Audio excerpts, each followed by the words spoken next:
आज हम पढ़ रहे हैं काव्य हेतु। काव्य हेतु मतलब विभाव या कारण, मतलब क्या है। काव्य हेतु मतलब होते हैं या कारण होते हैं, ठीक है। मुख्यतः कौन से होते हैं, उपादान और सहायक होते हैं, निमित्त, इतने याद रखना है बस, ठीक है। अब देखो पूरा विश्व कारण कार्य श्रृंखला में बंधा हुआ है, ठीक है।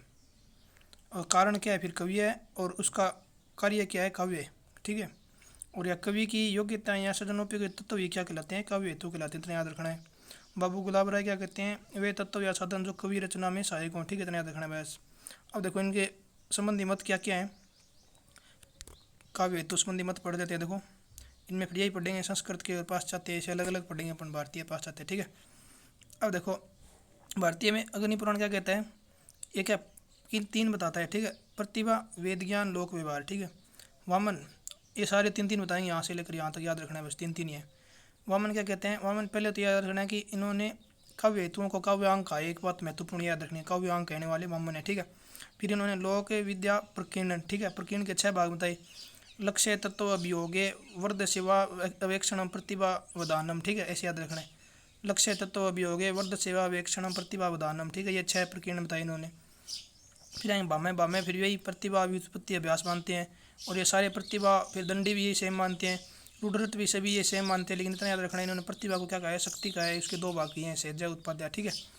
और उसके बाद मम्मट, मम्मट ने फिर ये 3 मानते हैं, और इन्होंने क्या है, देखो इन्होंने भी शक्ति का है और व्युत्पत्ति को निपुणता का, इतना याद रखना है बस मम्मट का, ठीक है, व्युत्पत्ति को निपुणता का इतना याद रखना है।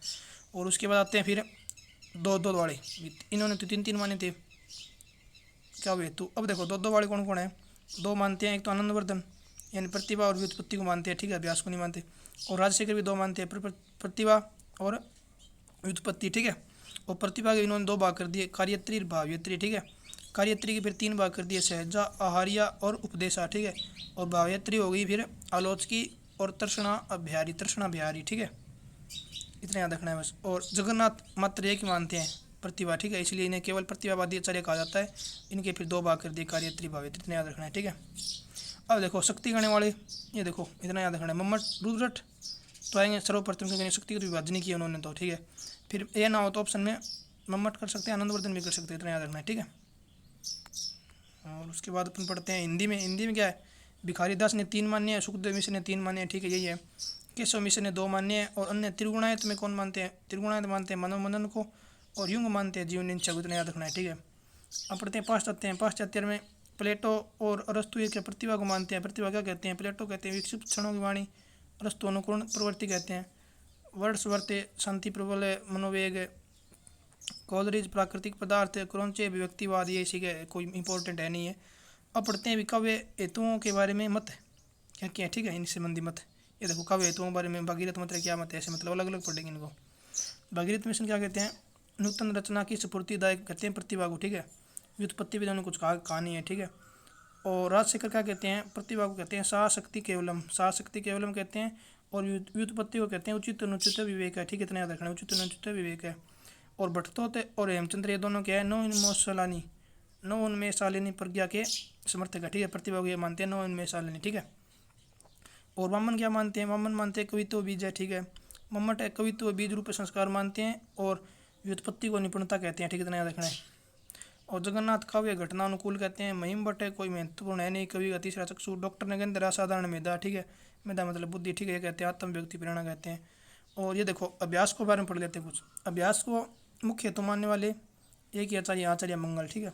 और इसका समर्थन किया दंडी ने। दंडी क्या कहते हैं, दंडी भी ये कहते हैं देखो कि प्रतिभा के भाव में यानी पूर्ववर्त संस्कार के भाव में यत्न सत्संग और अध्ययन से अभ्यास से यानी अभ्यास से काव्य रचना हो सकती है मानते हैं, ठीक है। और फिर वामन क्या कहते हैं, वामन कहते हैं कर्म कौशल कहते हैं अभ्यास को। और वरंत क्या कहते हैं, वरंत यही कहते हैं करत करत अभ्यास वाली वो जो इनकी है वो युक्ति, ठीक है, इतना याद रखना बस। अब देख लेते हैं इसका निष्कर्ष। निष्कर्ष ये निकलता है कि जो प्रतिभा होती है वो तो क्या है, कवित्व का बीज वो संस्कार है या ईश्वर पर देता है, यानी मूल हेतु तो है प्रतिभा, ठीक है। और देखो ठीक है, ये तो मूल हेतु होगी। और मिल के सहायक यानी परिमार्जन या सहायक, ठीक है, ये कौन कौन से हैं, अध्ययन से निपुणता ज्ञान या बहुज्ञाता या शब्द निर्माण क्षमता, यह तो होगी व्युत्पत्ति, ठीक है।